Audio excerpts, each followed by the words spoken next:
찬송가 358장 부르시면서 새벽 예배를 시작합니다. 358장입니다. 주의 길을 위해 십자가 근길 하늘 높이 들고서 주의 은사되어 용맹스럽게 찬송하며 나가세 나가세 나가세 주 예수만을 위하여 목숨 가지고 바치고 싸는 포로 나가세 원수들이 비록 강할지라도 주의 등에 붙잡고 주의 진리 위에 용기 다하여 분발하여 싸우세 나가세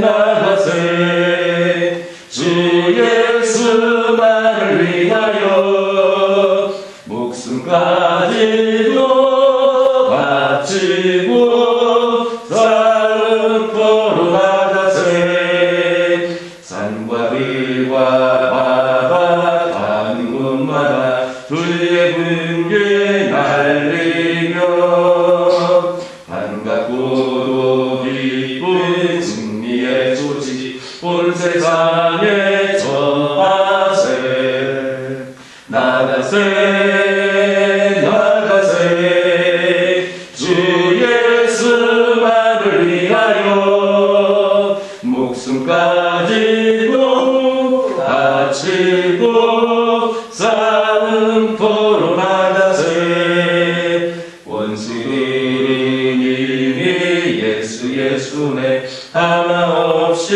패하고 주의 분기만이 영광스럽게 온누리에 날리네 나가세 나가세 주 예수만을 위하여 목숨 가지고 바치고 싸운 터로 나가세. 아멘. 사도신경으로 신앙 고백하십니다. 전능하사 천지를 만드신 하나님 아버지를 내가 믿사오며 그 외아들 우리 주 예수 그리스도를 믿사오니 이는 성령으로 잉태하사 동정녀 마리아에게 낳으시고 본디오 빌라도에게 고난을 받으사 십자가에 못 박혀 죽으시고 장사한 지 사흘 만에 죽은 자 가운데서 다시 살아나시며 하늘에 오르사 전능하신 하나님 우편에 앉아 계시다가 저희로서 산자와 죽는 자를 심판하러 오시리라. 성령을 믿사오며 거룩한 공예와 성도와 서로 교통하는 것과 죄를 사하여 주시는 것과 몸이 다시 사는 것과 영원히 사는 것을 믿사옵나이다. 사무엘상 30장 18절에서 20절입니다. 사무엘상 30장 18절에서 20절입니다. 18절에서 20절까지 한 절씩 교독합니다.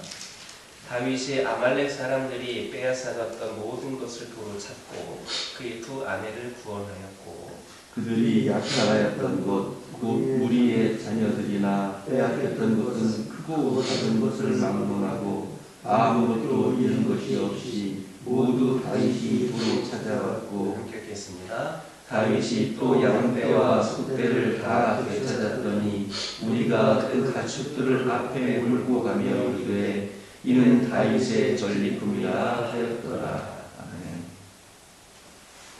18절에서 19절을 보면 다윗이 아말렉 사람들이 빼앗아갔던 모든 것을 도로 찾고 그 그 두 아내를 구원하였고 그들이 약탈하였던 것 곧 무리의 자녀들이나 빼앗겼던 것은 크고 작은 것을 막론하고 아무것도 잃은 것이 없이 모두 다윗이 입으로 찾아먹고 이렇게 기록을 하고 있습니다. 무슨 말입니까? 다윗이 모든 것을 다시 회복했다는 말입니다. 또 20절 초반에 보면 다윗이 양떼와 소떼를 다 되찾았다 했습니다. 말하자면 다윗에게는 아말렉의 시글락 기습 사건이 전화위복이 된 겁니다. 여러분, 사람이 살아가는 데에는 굴곡이 있게 마련입니다. 그러기에 인생지사 세움지마라는 말이 사람들의 마음에 널리 공감을 불러일으키고 있습니다. 그런데 이런 사실은 성도의 삶이라고 해서 다르지 않습니다. 성도의 삶 속에서도 비록 그 삶이 하나님께서 함께 하시며 눈동자같이 보호하시는 삶인 것이 분명하지만 처음부터 끝까지 순탄하지는 않습니다. 웃는 때가 있는가 하면 때로는 눈물을 흘릴 때도 있습니다. 승리의 찬양을 부를 때도 있지만 패배의 쓰라림에 눈물을 흘리는 때도 여러 번 다가옵니다. 오히려 세상에 돌아가는 이치를 가만히 살펴보면 하나님을 믿고 선한 삶을 살기 위하여 애쓰는 사람은 고통과 역경과 패배를 더 많이 당하고 하나님을 부인하며 오직 자기 이익만을 위하여 사는 피도 눈물도 없는 사람들이 더 잘 되는 경우를 우리는 어렵지 않게 볼 수 있습니다. 이러할 때 성도는 혼란에 빠질 수밖에 없습니다.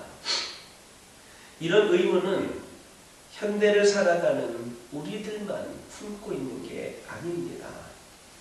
다윗 왕과 동시대를 살았던 궁중 압사 아삽도 이런 질문을 해결할 길이 없어서 시편을 통해서 이렇게 이야기했습니다. 시편 73편 1절에서 11절 보면 하나님이 참으로 이스라엘 중 마음이 정결한 자에게 선을 행하시나 나는 거의 실족할 뻔하였고 내 걸음이 미끄러질 뻔하였으니 이는 내가 악인의 형통함을 보고 오만한 자를 질시하였음이로다. 저는 죽는 때도 고통이었고 그 힘이 건강하며 타인과 같은 고난이 없고 타인과 같은 재앙도 없나니 말하기를 하나님이 어찌 알랴 지극히 높은 자에게 지식이 있으랴 하도다. 여러분, 이런 질문을 여러분들은 가지지 않습니까? 이 문제는 몹시 심각한 문제일 수밖에 없습니다. 아삽도 이 문제에 대해 나는 거의 실족할 뻔하였다 이렇게 말하고 있습니다. 그러나 오늘 우리는 이 본문을 통해서 이런 의문을 해결할 수 있는 가능성을 볼 수 있습니다. 다윗이 이 시글락 약탈 사건 때문에 얼마나 많은 고통을 당했습니까? 아말렉 족속으로 인한 이 사건 때문에 다윗이 이끄는 공동체가 와해되어 버릴 뻔한 위기를 맞지 않았습니까? 그때는 다윗과 함께 했던 사람들에게는 너무나도 어려운 시기였습니다. 마치 다시 회복할 수 없을 정도로 완전히 패배한 것과 같은 분위기가 모두를 지배했습니다. 그러나 본문에서 우리가 볼 수 있는 것처럼 다윗의 패배는 영원한 것이 아니었습니다. 다윗의 패배는 시간이 흐르면 기억도 하지 않게 될 만큼 잠깐은 동안의 것이었고 오직 완전하고 영원한 승리만이 그의 몫이었습니다. 바로 이것이 성도의 궁극적인 삶입니다. 이 땅에 사는 동안 성도들은 숱한 어려움을 맞습니다. 마치 하나님이 계시지 않는 것처럼 존재하신다 해도 자신과 아무 상관이 없는 것처럼 성도가 당하는 어려움은 괴롭고 끝없이 이어집니다. 그러나 성도에게는 절대로 절망할 수 없는 한 가지 사실이 있습니다. 그것은 성도가 당하는 패배와 어려움은 과정상에서의 잠깐의 일일 뿐이며 성도에게 약속된 궁극의 결과는 영원하고도 완전한 승리라는 사실입니다. 하나님께서는 수많은 성도들의 삶을 통하여 이런 사실을 실증해 주셨습니다. 사울과 오랜 싸움을 치렀던 다윗, 아합 가문을 멸망케 한 엘리야, 다니엘과 그의 세 친구의 삶이 그랬습니다. 히브리서 11장에서는 이들을 비롯하여서 어려운 싸움에서 궁극적인 승리를 얻은 수많은 믿음의 영웅들을 보도하고 있습니다. 이들을 승리하게 하신 하나님께서 우리에게도 이와 같은 승리를 주실 겁니다. 우리 주님이신 그리스도를 생각해 보시기 바랍니다. 그리스도께서 십자가에서 달려 돌아가셨을 때 사람들의 반응이 어땠습니까? 모두가 이제는 예수가 끝났다고 하며 마치 주님의 패배자인 양 고개를 저버렸습니다. 3년간이나 주님을 따르며 가르침을 받았던 그 제자들 가지고 여느 사람들과 다르지 않았습니다. 그러나 이런 모든 사람들의 판단을 뒤집고 그리스도께서는 죽음을 이기고 부활하심으로써 당신의 궁극적 승리를 만천하에 선포하셨습니다. 그리스도 안에 있는 우리의 삶도 이와 같을 겁니다. 그러므로 여러분 결코 낙심하지 마시기 바랍니다. 우리 인생의 과정에서는 승리의 흔적이 나타나지 않을지라도 결과에 다다를 때에 우리에게 찬란한 승리가 주어질 겁니다. 패배한 것 같은 상황에서도 낙심하지 아니하고 끝내 하나님이 주시는 승리를 얻었던 그 다윗과 같이 아직은 보이지 않는 영원한 승리를 믿음으로 바라보고 즐거워하는 삶을 살아가는 저와 여러분 되기를 주님의 이름으로 축원합니다. 기도하겠습니다. 사랑의 하나님, 저희가 살아가는 삶 가운데에 때로는 절망 가운데 있는 상황들도 있고 여러 가지 어려움들이 저희들을 위협할 때가 있음을 고백을 합니다. 저희들의 삶 가운데에 승리라고 하는 것이, 소망이라는 것이 때로는 보이지 않는 상황에서도 끝까지 믿음으로 승리를 바라보며 아버지 하나님 영원한 승리를 맛볼 수 있는 저희들이 되게 하여 주옵소서. 아버지 하나님 기도하기를 원합니다. 수시로 변하는 우리의 느낌과 감정을 너무 신뢰하지 않게 하옵소서. 우리의 마음은 즐겁다가도 슬퍼지고 평안하다가도 불안해지며 작은 일에도 금세 방향을 바꿉니다. 감정에 따라 사랑해야 될 이에게 화를 내고 품어야 될 일을 판단하는 우리의 모습을 보면 우리 하나님께서 얼마나 아파하실까 생각을 합니다. 저의 감정은 우리 하루를 이끌어갈 기준이 아니라는 것을 깨닫게 하여 주시고 변치 않는 하나님의 말씀이 우리 기준이 되게 하옵소서. 우리의 감정은 수없이 흔들리지만 하나님은 언제나 같은 마음으로 우리를 붙들고 계심을 믿게 하옵소서. 그러므로 흔들리는 감정보다 하나님 말씀을 붙잡게 하여 주시고 영원히 변치 않는 우리의 반석이신 하나님을 의지하게 하옵소서. 아버지 하나님, 오늘도 주의 자녀들이 아버지 하나님 하루의 첫 시간부터 피곤한 가운데서도 주님께 나와 고개 숙여 기도하고 예배를 드립니다. 아버지 하나님, 이들의 마음을 주님께서 기억하여 주옵소서. 이들의 마음을 하나님으로 채워 주옵소서. 하나님께서 함께 하시는 승리의 삶이 이들의 삶 가운데에 계속해서 이어지게 하옵소서. 믿음의 가정들이 이 세상에서 더 본이 되기 위하여 앞장설 때마다 하나님의 능력이 임하게 하여 주시고 믿음에 속해 있는 모든 가정들마다 주님께서 부어주시는 은혜와 평강이 가득하게 하옵소서. 오늘도 기도 제목을 들고 나왔습니다. 아버지 하나님께서 지극히 작은 기도 제목 하나까지도 기억하여 주셔서 응답하여 주시고 기도의 능력이 늘 믿는 자들의 삶 가운데에 임하게 하옵소서.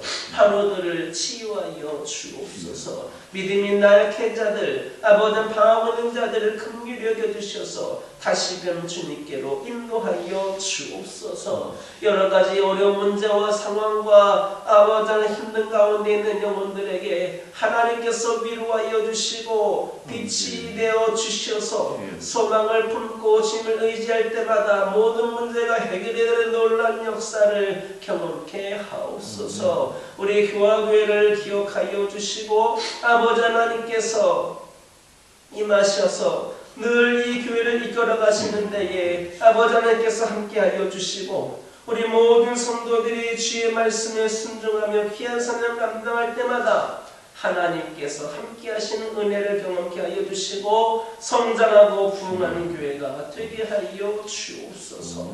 무엇보다도 천하보다 귀한 그 한 영혼의 가치를 기억하면서 복음을 전하고 주의 사랑을 전하고 귀한 사명을 감당하기에 부족함이 없는 아버지 하나님 우리 교화교회가 되게 하여 주시고 이 모든 사명 감당할 수 있는 능력을 주시며 필요를 채워주시며 등역자들을 붙여주시며 우리 성도들에게 더욱더 믿음의 열정을 허락하여 주옵소서. 그리하여서 주께 돌아오고 주께 더하여지는 교회가 되게 하여 주옵소서. 특별히 3월 22일에 총동원 전도주의를 아버지 하나님 저희들이 계획하고 있습니다. 이 계획이 저희의 계획이 아니라 하나님의 계획이신 줄 믿습니다. 우리 모두가 아버지 하나님이시여 시작부터 부담스러워하고 시작부터 절망하는 것이 아니라 온전히 하나님을 의지하여서 최선을 다하고자 하는 노력과 열심과 그에 따른 지혜가 우리에게 있게 하여 주시고 풍성한 은혜의 자치로 올려드릴 수 있게 하옵소서. 우리 모두가 바라만 보고 지켜보는 자들 되지 않게 하여 주시고 함께 뛰며 함께 복음을 전하며 함께 아버지 하나님의 사랑을 전하기 부족함이 없는 우리 모든 성도들 되게 하여 주옵소서. 아버지 하나님 기도합니다. 저희들이 그냥 그저 그런 신앙인에 머물지 않게 하여 주시고 주님의 제자가 되게 하여 주셔서 나를 위한 신앙, 내 가정을 위한 신앙에서만 머물지 않게 하여 주시고 이웃을 위하고 무엇보다도 하나님께 귀하게 쓰임받기에 부족함이 없는 진정한 제자들로 거듭나게 하옵소서. 아버지 하나님 오늘도 주신 말씀 붙잡고 승리하는 하루가 되게 하여 주시고 이 종이 알지 못했던 기도 제목들 하나하나에도 하나님의 은총이 임하게 하옵소서. 예수님의 이름으로 기도드립니다. 하늘에 계신 우리 아버지여 이름이 거룩히 여김을 받으시오며 나라가 임하옵시며 뜻이 하늘에서 이루어진 것 같이 땅에서도 이루어지이다. 오늘날 우리에게 일용할 양식을 주옵시고 우리가 우리에게 죄 지은 자를 사하여 준 것 같이 우리 죄를 사하여 주옵시고 우리를 시험에 들게 하지 마옵시고 다만 악에서 구하옵소서. 나라와 권세와 영광이 아버지께 영원히 있사옵나이다. 이 시간 기도하고 돌아가실 때에 받은 은혜 말씀 가지고 결단의 기도하여 주시고 가정과 환우와 교회를 위하여 순동한 전도주의를 위하여 제자된 삶을 위하여 함께 기도하고 돌아가시기 바랍니다.